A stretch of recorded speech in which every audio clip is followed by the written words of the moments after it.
जी के तहलका न्यूज में आप सभी का बहुत बहुत स्वागत है। आप सभी को बताते चले इस वक्त मेरे लाइव आने का मकसद सिर्फ जो है डोडा के हालात बने हुए हैं। जब आप सभी जानते हैं कि डोडा में किस तरीके के जो है हालात हैं और उसी चीज को मद्देनजर रखते हुए हम इस वक्त जो है डोडा के ही सोशल एक्टिविस्ट से बात करेंगे। लेकिन आपको फिलहाल बताते चले कि दिन की अगर मैं बात करूं तो आपने देखा डोडा में किस तरीके से जो है कर्फ्यू हुआ, घंटा घर में कितनी भीड़ हो गई थी और लोगों पे लाठीचार्ज भी हुआ। जी हाँ, काफी अफसोसनाक तस्वीरें जो कि हमने अपने चैनल के माध्यम से आप लोगों को दिखाई, जहां पे एक तरह से लोग बोलते हैं कि ये डेमोक्रेसी का कत्ल है, क्योंकि महराज मलिक पे जिस तरह से एफआईआर लगी और उसके बाद जो है उन्हें डिटेन किया गया और पीएसए लगाया गया और उन्हें जो है सीधे कुठवा डिस्ट्रिक्ट जेल में रखा गया है।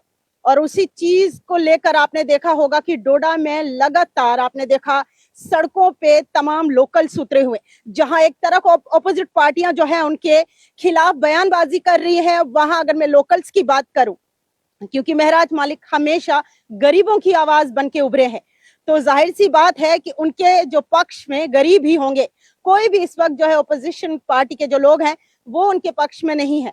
खास करके मैं किन किन पार्टियों की बात कर रही हूँ आप सभी जानते हैं, लेकिन अगर उस चीज को लेकर जो सीएम साहब हैं उमर अब्दुल्ला, उन्होंने भी एक्स पे जो है ट्वीट किया। लगातार एक्स पे ट्वीट हो रहे हैं, एक तरह से लोग जो है उनके पक्ष में बात कर रहे हैं और दूसरी तरह से लोग जो है उनके ऊपर काफी इल्जाम लगाए जा रहे हैं। हालांकि उनके ऊपर ये इल्जाम भी लगाया गया कि वो इंजेक्शन करते हैं, यानी कि वो नशा में मुलव्वस है।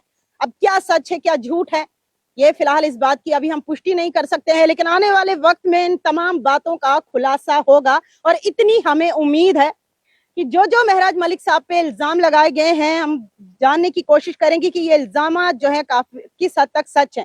फिलहाल इस वक्त वो हमारे साथ नहीं है और इस वक्त हम उनके बारे में कोई भी टिप्पणी नहीं कर सकते हैं।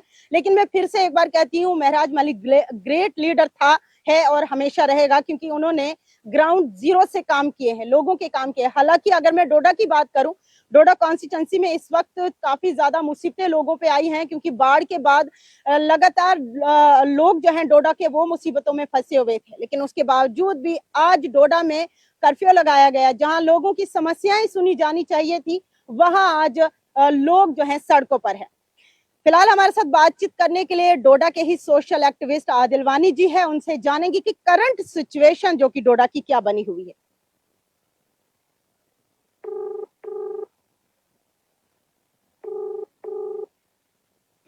हेलो, अस्सलाम वालेकुम आदिल साहब। जी वालेकुम अस्सलाम। आदिल साहब, मैं साहिबा बात कर रही हूँ जेके तहलका न्यूज से। आपसे थोड़ा वक्त चाहिए मुझे और मेरे कुछ सवालों के जवाब आप दे सकते हैं?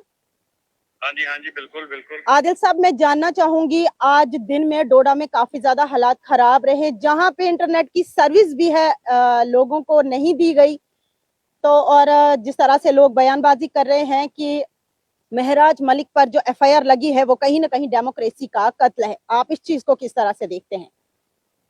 जी बिल्कुल, आपने सही कहा साहिबा जी। आज आपको तो पता ही होगा कि जिस तरह से हालात यहाँ डोडा में बने हुए हैं।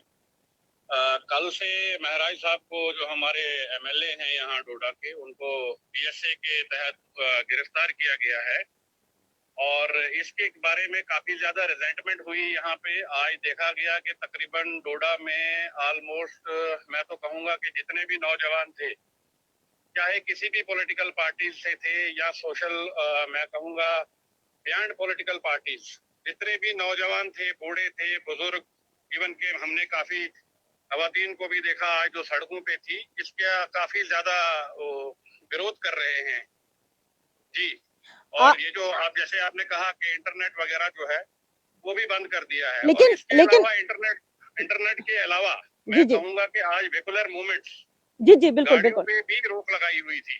जी आदिल साहब, आपसे जानना चाहूंगी कि ये इंटरनेट सर्विस जो बंद की जा रही थी, ये तो कश्मीर में होता था, क्या वो देशद्रोही है? जिस तरह से उन्हें पीएसए लगाया, डिटेन किया गया, क्या गरीबों की आवाज बन के उभरना इतना गुनाह हो गया कि आप पीएसए के तहत हम किसी को भी अंदर कर सकते? क्या पीएसए इसलिए बनाया गया है कि किसी भी सच बोलने वाले पे पीएसए लगा और उसको डिटेन कर दो?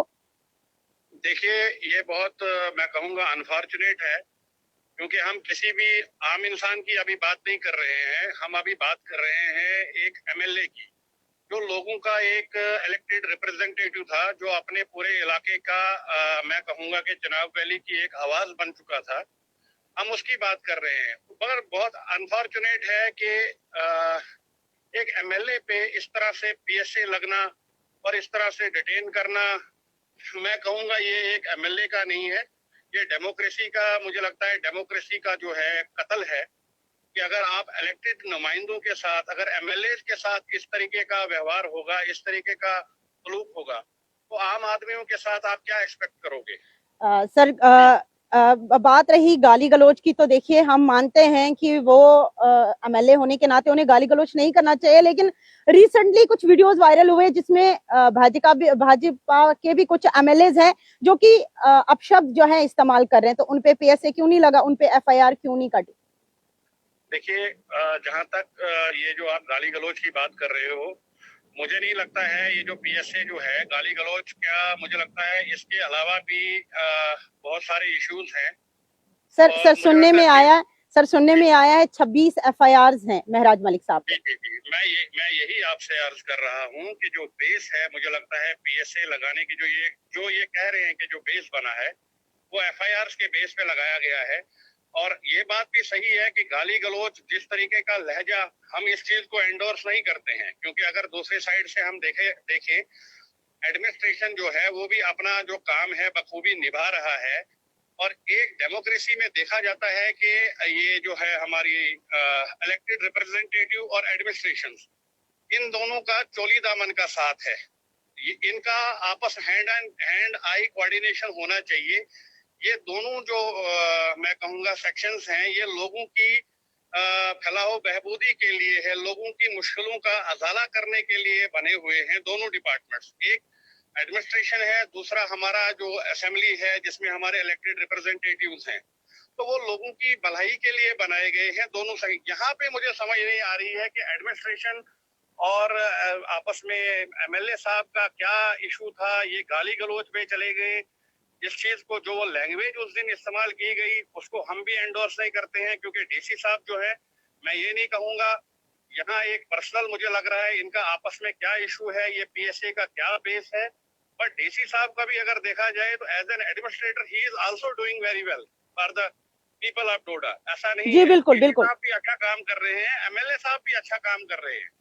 लेकिन सर, अगर अगर डीसी साहब अच्छा काम कर रहे हैं, महराज मलिक साहब अच्छा काम कर रहे हैं, लेकिन बीच में जो है आम पब्लिक है वो पिसी जा रही है, वो सफर कर रही है। क्योंकि अगर मैं डोडा की बात करूं तो इस वक्त डोडा में सैलाब आने के कारण देखिए लोगों के घरों में राशन नहीं है, लोगों के घरों में गैस सिलेंडर खत्म हो गए हैं, लोगों को रोड्स नहीं है। इस वक्त भी जम्मू से अगर मैं बात करूं तो डोडा की तरफ या भद्रवाह, किश्तवाड़, पाडर हो, कोई भी गाड़ी नहीं जा रही है। और आज तो ये भी सुनने में आया कि एक बच्चे की जो है मृत्यु भी हो गई है। बिल्कुल, बहुत ही, मैं कहता हूँ ये तो शर्मनाक है, लानत है ऐसी।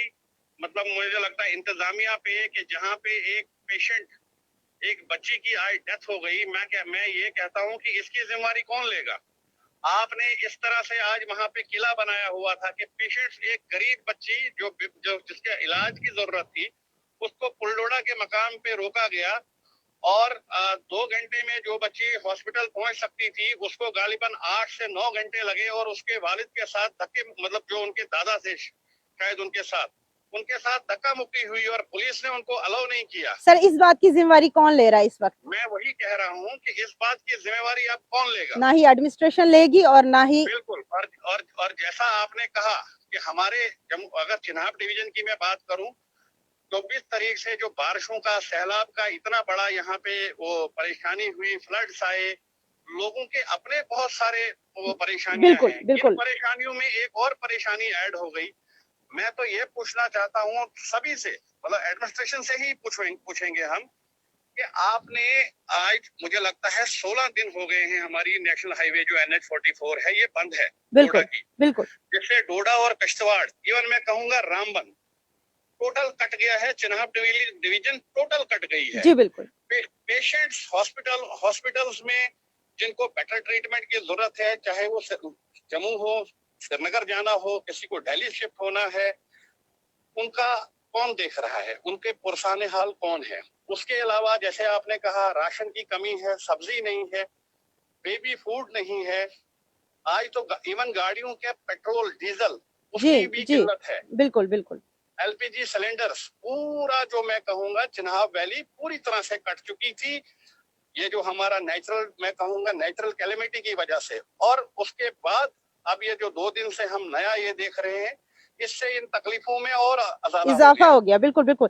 सर आपसे आपसे एक और सवाल रहेगा मेरा, जो जिस वक्त असेंबली सेशन के लास्ट 3 दिन थे, उन दिनों में भी असेंबली में ये धांधली देखने को मिली थी, जहां आम जनता के मुद्दे एक बार फिर से रह गए थे। तो क्या इस तरीके से मारपीट, लड़ाई झगड़ा, क्या इस तरीके से क्या सरकारें चलेंगी? क्या आम लोगों को परेशानियां खत्म होंगी आम लोगों की? अगर मौजूदा सरकार या फिर एडमिनिस्ट्रेशन ही ये काम करती रही तो फिर आम लोगों का क्या होगा? देखिए, हमें बहुत खुशी हुई थी कि काफी देर बाद यहाँ पे इलेक्शन हुए, चाहे यूनियन टेरिटरी में हुए। लोगों को उम्मीद थी कि चलो यूनियन टेरिटरी ही सही, हमारी एक अपनी असेंबली बनी है, हमारे जी अपने बिल्कुल नुमाइंदे हैं, वो जाके हमारी बात करेंगे, हमारी मुश्किलों का जो अदाला करेंगे। मुश्किलात जो हैं, यहाँ बहुत सारी परेशानियां हैं, बेरोजगारी है, नौजवान हमारे मतलब भूखे प्यासे हैं, ड्रग्स की तरफ जा रहे हैं, बिल्कुल और बिल्कुल सर। बाकी सारी चीजों की तरफ जा रहे हैं। लेकिन बहुत अफसोस हुआ, सरकार है या नहीं है, मुझे लगता है होने और इसके होने या ना होने से कोई फर्क नहीं जी पड़ा। जी बिल्कुल बिल्कुल। वही वही चीजें दोबारा से रिपीट हो रही हैं। मुझे लगता है आज अगर हम बात करें, एक एमएलए हमारा अंदर है, शायद एक एमएलए शायद जो जम्मू है, कश्मीर के इतिहास में पहली बार हुआ है कि प्रेजेंटिव एमएलए को जो है पीएसए लगा है हाँ सर। मुझे लगता है शायद प्रोफेसर भीम सिंह साहब के बाद शायद ये मुझे जी लगता है जी जी, शायद, पहला पहला ऐसा आया है हाँ सर। ये पहला है बिल्कुल कि किसी एमएलए को अंदर किया गया। और बड़ा अफसोस हो रहा है यहाँ पे। अगर मैं नेशनल कॉन्फ्रेंस की ही बात करूं, आज उमर साहब ने, हमारे चीफ मिनिस्टर साहब ने एक ट्वीट किया है कि ये मैं इसको कंडेम करता हूँ, बाकी चीजें हैं। मैं कहता हूँ कि कम से कम वो अपने 50 एमएलए को लेके तो प्रोटेस्ट करते, उनको भी प्रोटेस्ट करना चाहिए था। अगर ये कह रहे हैं, लोगों के साथ निकलना पड़ेगा। देखिए, बिल्कुल आज मुझे लगता है डोडा की आवाम ने दिखाया है कि डेमोक्रेसी जो है वो सबसे अव्वल है। डेमोक्रेसी में सबसे बड़ा जो है वो अवाम होती है, और आज मुझे लगता है डोडा की आवाम ने ये दिखा दिया है। क्योंकि लोग जिस तरह से आज जो जमावड़ा सड़कों पे था, उन्होंने ये प्रूव करके दे दिया है कि महराज जो था वो उनका एक इलेक्टेड वो था, रिप्रेजेंटेटिव था, और जी जी महराज बिल्कुल के साथ लोग खड़े हैं। बिल्कुल। सर ये भी अपोजिट पार्टियां जो है इल्जाम लगाए जा रही हैं कि ये महराज मलिक साहब जो है ये नशा में मुलविस है। क्या ये बात किस नहीं, हद तक, ये मुझे लगता है या फिर ये इल्जाम इल्जाम लगाए जा रहे हैं? ये एक पर्सनल मुझे लगता है वो अटैक है। जी जी हमने कभी ऐसा देखा नहीं, ना हमने कभी सुना। मैं इस बात पे कोई वो बात नहीं करूंगा, क्योंकि एक नशा पे है नहीं है, ये तो मुझे लगता है महराज साहब खुद जानते होंगे कि वो नशा करते हैं नहीं करते हैं। बिल्कुल बट एक चीज जरूर है, महराज साहब के लिए लोगों के दिलों में हमदर्दी है। जी लोग बिल्कुल मुझे लगता है बहुत ज्यादा मतलब एडमायर करते हैं उनको। बिल्कुल। हाँ, मैं अगर बजाते खुद की बात करूं, हो सकता है मेरे उनके साथ अपने पॉलिटिकल डिफरेंसेस भी हैं, उनकी आइडियोलॉजी मुझे पसंद नहीं है, लेकिन इसका मतलब ये नहीं है कि मैं जो उनके साथ हो रहा है, मतलब जो ये पीएसए लगा, तो हम इसको कंडेम करते हैं। बिल्कुल। हम इसको बिल्कुल कंडेम करते हैं। चलिए आदिल वानी जी, बहुत बहुत शुक्रिया हमें अपना वक्त देने के लिए, बहुत बहुत शुक्रिया। तो ये हमारे साथ बातचीत करने के लिए सोशल एक्टिविस्ट डोडा से थे आदिल वानी जी थे, जिन्होंने हमारे कुछ सवालों के जवाब दिए। तो फिलहाल जो जनता हमें देख रही है, आप अपनी राय जरूर कमेंट सेक्शन में रखें, और क्या कुछ हालात रहे डोडा के और क्या आने वाला कल क्या होगा, हमारी पूरी नजर बनी रहेगी। हालांकि इंटरनेट सर्विस वहां पे बंद कर दी गई है। सुबह की अगर मैं बात करूं तो थोड़ी बहुत इंटरनेट सर्विस वहां पे थी, लेकिन बहुत ज्यादा प्रॉब्लम आ रही थी लोगों को, मीडिया कर्मियों को भी काम करने में काफी ज्यादा दिक्कत आ रही थी, क्योंकि लगातार वहां पे इंटरनेट सर्विस को जो है सस्पेंड किया था। और अभी की अगर मैं बात करूं तो अभी क्या कुछ सिचुएशन है, और कल आने वाले वक्त में क्या कुछ होगा, क्या महराज मलिक पे पीएसए हटाया जाएगा या नहीं।